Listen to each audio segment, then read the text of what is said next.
வணக்கம் சுதன். தற்போது வரை எத்தனை பேரின் உடல்கள் உறவினர்களிடம் ஒப்படைக்கப்பட்டு உள்ளது? மருத்துவர்கள் தரப்பில் என்ன தெரிவிக்கிறாங்க சுதன்? வணக்கம் அரசி. கள்ளக்குறிச்சி மாவட்டம் கருணாபுரம் மற்றும் அதன் சுற்றுவட்டார பகுதிகளைச் சேர்ந்த மக்கள் கடந்த 2 நாட்களாக கள்ளசாராயம் அருந்தியதில் அவர்களுக்கு பல்வேறு உடல் உபாதைகள் ஏற்பட்டு தற்போது கள்ளக்குறிச்சி அரசு மருத்துவமனைக்கு இதுவரை 130க்கும் மேற்பட்டோர் சிகிச்சைக்காக அனுமதிக்கப்பட்டு வருகிறார்கள். இங்கு ஒரே நேரத்தில் நேற்று காலை முதல் அடுத்தடுத்து பொதுமக்கள் ஏராளமானோர் இந்த கள்ளசாராயம் விவகாரத்தில் சிகிச்சைக்காக அனுமதிக்கப்பட்டதன் காரணமாக அவர்களுக்கு உரிய சிகிச்சை உரிய நேரத்தில் கிடைக்கும் வகையில் இங்கிருந்து அருகே இருக்கக்கூடிய மாவட்டங்களுக்கு பிரித்து அனுப்பப்பட்டனர். சேலம், விழுப்புரம், அதேபோல பாண்டிச்சேரி உள்ளிட்ட பகுதிகளில் செயல்பட்டு வரக்கூடிய மருத்துவமனைகளில் தற்போது இவர்களுக்கு சிகிச்சையானது வழங்கப்பட்டு வருகிறது. இந்த நிலையில் தற்போது வரை சிகிச்சை பலனின்றி 36 பேர் உயிரிழந்திருக்கிறார்கள். இதைத் தொடர்ந்து தமிழ்நாடு அரசின் உத்தரவின் பேரில் இந்த கள்ளசாராயம் அறிந்து உயிரிழந்தவர்களின் உடல்கள் உடனுக்குடன் பிரேத பரிசோதனை முடிந்து அவர்களின் உறவினர்களிடம் ஒப்படைக்க அறிவுறுத்தப்பட்டிருக்கிறது. அதன் அடிப்படையில் தற்போது இந்த உயிரிழந்தவர்களின் உடல்களானது விரைந்து பிரேத பரிசோதனை செய்யப்பட்டு உடனடியாக அவர்களின் உறவினர்களிடம் ஒப்படைக்கும் பணியானது இன்று காலை முதலே தீவிரமாக மேற்கொள்ளப்பட்டு வருகிறது. அந்த அடிப்படையில் பார்த்தோமென்றால் தற்போது வரை 25 பேரின் உடல்கள் உரியவர்களிடம் ஒப்படைக்கப்பட்டிருக்கிறது. இதற்காக தற்போது கள்ளக்குறிச்சி அரசு மருத்துவமனை வளாகத்தில் 10க்கும் மேற்பட்ட அமரர் ஊர்திகள் தயார் நிலையில் நிறுத்தப்பட்டு இங்கிருந்து ஒவ்வொரு பிரேத பரிசோதனை முடிந்த பின்னரும் அவரது உடல்கள் இங்கிருந்து அவரது இல்லத்திற்கு எடுத்து செல்வதற்கான நடவடிக்கைகள் மேற்கொள்ளப்பட்டிருக்கிறது.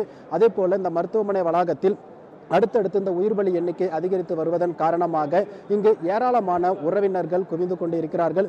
ஒவ்வொரு முறை இந்த உயிரிழப்பு சம்பவம் குறித்த தகவல்கள் வெளியாகும் போதும் இங்கே பகுதியில் இருக்கக்கூடிய அந்த உறவினர்கள் கண்ணீரோடும் கதறல்களோடும் அவர்கள் ஒரு கூப்பாடு இடுவது ஒரு பெரும் ஓலல சத்தத்தை இங்கே ஏற்படுத்தி இருக்கிறது. தொடர்ச்சியாக இந்த உயிரிழப்பு எண்ணிக்கை தொடர்ந்து அதிகரித்து வரக்கூடிய சூழ்நிலையில் கள்ளக்குறிச்சி மாவட்டமே தற்போது ஒரு மிகப்பெரிய சோகத்தில் மூழ்கி இருக்கிறது என்றே கூறலாம். இதற்கிடையில் தற்போது சிபிசிஐடி விசாரணை ஒருபுறம் தொடங்கி நடைபெற்றுக் கொண்டிருக்கிறது. மற்றொரு புறம் காவல்துறை தரப்பில் தனிப்படை அமைக்கப்பட்டு இதுபோல மாவட்டத்தில் யார் யாரெல்லாம் கள்ளசாராயை விற்பனை செய்து கொண்டிருக்கிறார்கள் என்பது குறித்து அதிரடி சோதனை மேற்கொண்டு அவர்களை கைது செய்யும் நடவடிக்கையும் மேற்கொண்டிருக்கிறார்கள். இதே போல தற்போது அவர்களிடம் விற்பனைக்கு வைக்கப்பட்டிருந்த கள்ளசாராயங்களும் கூட தற்போது பறிமுதல் செய்யப்பட்டு வருகிறது. தற்போது வரை 10 பேர் கைது செய்யப்பட்டிருக்கிறார்கள். அவர்களிடம் விற்பனைக்காக பதுக்கி வைத்திருந்த 900 லிட்டர் கள்ளசாராயமானது தற்போது பறிமுதல் செய்யப்பட்டிருக்கிறது. இதற்கிடையில் தற்போது இந்த கள்ளக்குறிச்சி, சேலம், விழுப்புரம், பாண்டிச்சேரி ஆகிய மருத்துவமனைகளில் சிகிச்சை பெற்று வரக்கூடியவர்களுக்கு உயர்ந்த சிகிச்சை அளிப்பதற்கான நடவடிக்கைகளும் மேற்கொள்ளப்பட்டிருக்கிறது. இதற்கிடையில் தற்போது இந்த கள்ளசாராயம் அருந்தியதாக பல்வேறு உடல் உபாதைகளுக்கு ஆளாகி இந்த மருத்துவமனையை நாடி வரக்கூடிய நபர்கள் தற்போது வரை நீடித்துக் கொண்டே இருக்கிறார்கள். இதன் காரணமாக இந்த கருணாபுரம் மற்றும் அதன் சுற்றுவட்டார பகுதிகளில் தற்போது சிறப்பு மருத்துவ குழுக்கள் நியமிக்கப்பட்டிருக்கிறது. அங்கு கடந்த சில நாட்களாக கள்ளசாராயம் பருகியவர்களுடைய விவரங்களை அவர்கள் கேட்டறிந்து அவர்களுக்கு உடல் உபாதைகள் இல்லாத போதிலும் கூட அவர்களை உடனடியாக மருத்துவமனைக்கு அழைத்து சென்று அவர்களுக்கு பரிசோதனையானது மேற்கொள்ளப்பட்டு வருகிறது. முன்னெச்சரிக்கை நடவடிக்கை அடிப்படையிலேயே இந்த நடவடிக்கையை மருத்துவக் குழுவினர் மேற்கொண்டிருக்கிறார்கள். அதே போல மருத்துவமனையகத்திலும் கூட தற்போது சிகிச்சையில் இருக்கக்கூடிய நபர்களின் உயிர்களை காப்பாற்றும் முயற்சியில் மருத்துவக் குழுவினர் தீவிரமாக ஈடுபட்டிருக்கிறார்கள். கள்ளக்குறிச்சி மருத்துவர்கள் மட்டுமில்லாமல் அண்டை மாவட்டங்களில் இருக்கக்கூடிய சிறப்பு மருத்துவர்களும் கூட தற்போது இங்கு வரவழைக்கப்பட்டு அவர்களுக்கு உரிய சிகிச்சையானது அளிக்கப்பட்டிருக்கிறது. இருந்த போதிலும் கூட அதிதீவிர சிகிச்சை பிரிவில் 10க்கும் மேற்பட்டோர் தற்போது வரை சிகிச்சை பெற்று வருவதாக தகவல்கள் கிடைக்கப்பட்டிருக்கிறது.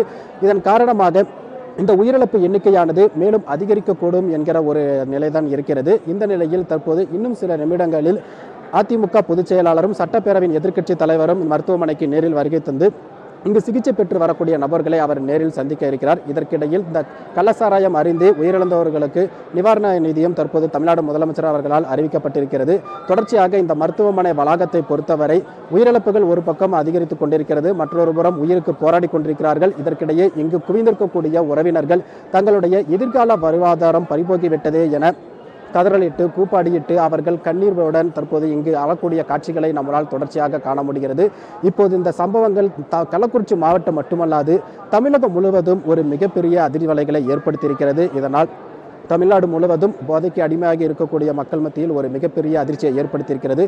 கள்ளசாராயம் மட்டுமல்லாது இந்த போதையிலிருந்து முழுவதுமாக அனைவரும் மீண்டெழ வேண்டும் என்பது அனைவருடைய எதிர்பார்ப்பாக இருக்கிறது. தமிழ்நாடு அரசு இந்த சம்பவத்தை தொடர்ந்து கள்ளசாராயத்தை ஒழிப்பதற்கான நடவடிக்கைகளை தற்போது முன்னெடுத்திருக்கிறது. அது தற்காலிக தீர்வாக இல்லாமல் ஒரு நிரந்தர தீர்வாக இருக்க வேண்டும் என்பது அனைவருடைய எதிர்பார்ப்பாக இருக்கிறது. என்னதான் போதைப் பொருட்கள் ஒருபுறம் விற்பனை நடைபெற்றிருந்தாலும் கூட பொதுமக்களும் தங்களுடைய குடும்பத்தின் நலன் கருதி இதுபோன்று போதைக்கு அடிமையாகாமல் அனைவரும் விழிப்புடன் இருக்க வேண்டும். அப்போதுதான் அவர்கள் தானும் தன் குடும்பமும் நல்லா இருக்க முடியும். இது போன்ற ஒரு அசம்பாவிதங்கள் எதிர்காலத்தில் நடைபெறாமல் இருக்கும் என்பது அனைவருடைய எதிர்பார்ப்பாக இருக்கிறது.